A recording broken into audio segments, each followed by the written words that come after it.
What are the primary functions of SEBI? There are three primary functions: regulatory, development, and protective. Let us start with the regulatory functions of SEBI. Registration of market participants. Here, SEBI makes sure that everyone who is part of the market is registered. This includes brokers, sub-brokers, and other players in the securities market, and also collective investment schemes and mutual funds. Basically, if you want to be involved in the securities market in India, you need SEBI's approval. Regulation of intermediaries and markets. SEBI also keeps an eye on intermediaries like stockbrokers, underwriters, and merchant bankers. It regulates how business is conducted in the stock exchanges and other securities markets to ensure fair practices. Regulation of takeover bids. When companies plan takeovers, that is, when one company tries to acquire another, SEBI steps in to regulate these bids and make sure that they are transparent and that the investors are treated fairly. Information gathering and enforcement.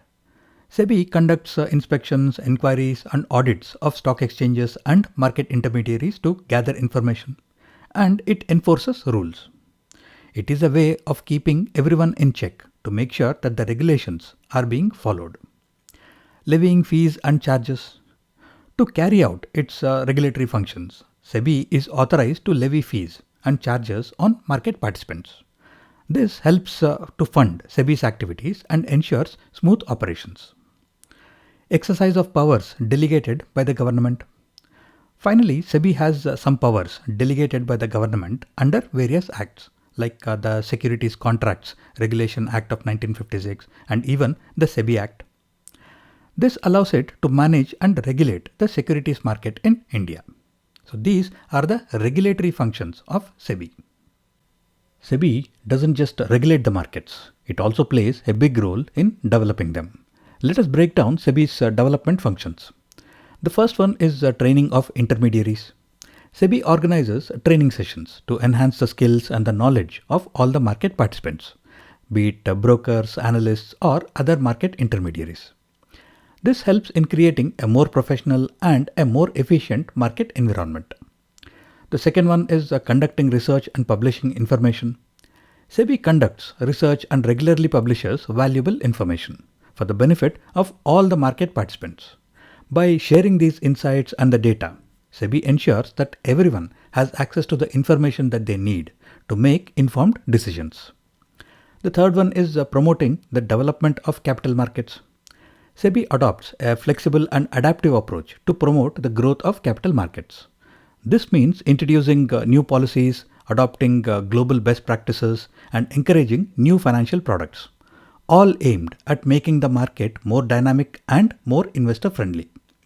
So, SEBI's development functions are all about building up the market, making it stronger and more professional for everyone involved. Coming to the protective functions of SEBI, there are four protective functions. The first one is prohibition of fraudulent and unfair trade practices. SEBI actively works to prevent any kind of fraudulent activities. They can be misleading statements or even price manipulations in the market. This means no false promises, no price rigging, and definitely no unfair practices that could harm the investors. The second one is controlling insider trading. Insider trading is when someone with confidential information about a company tries to make unfair profits by using that information and trading its shares. SEBI keeps a close watch on the market and imposes penalties on anyone who is caught using insider information. This is done to maintain a level playing field. The third one is investor protection measures. SEBI has several measures in place to protect the interests of the investors. It might be ensuring proper disclosures, transparent communication, or taking action against wrongdoers. SEBI's focus is always on keeping the investors safe. The fourth one is promotion of fair practices and code of conduct. Lastly, SEBI promotes fair practices and a strict code of conduct for everyone involved in the financial markets. It sets the standards to ensure ethical behavior and professionalism, making the market trustworthy and reliable. So, SEBI's protective functions are all about keeping the market clean, transparent, and safe for everyone.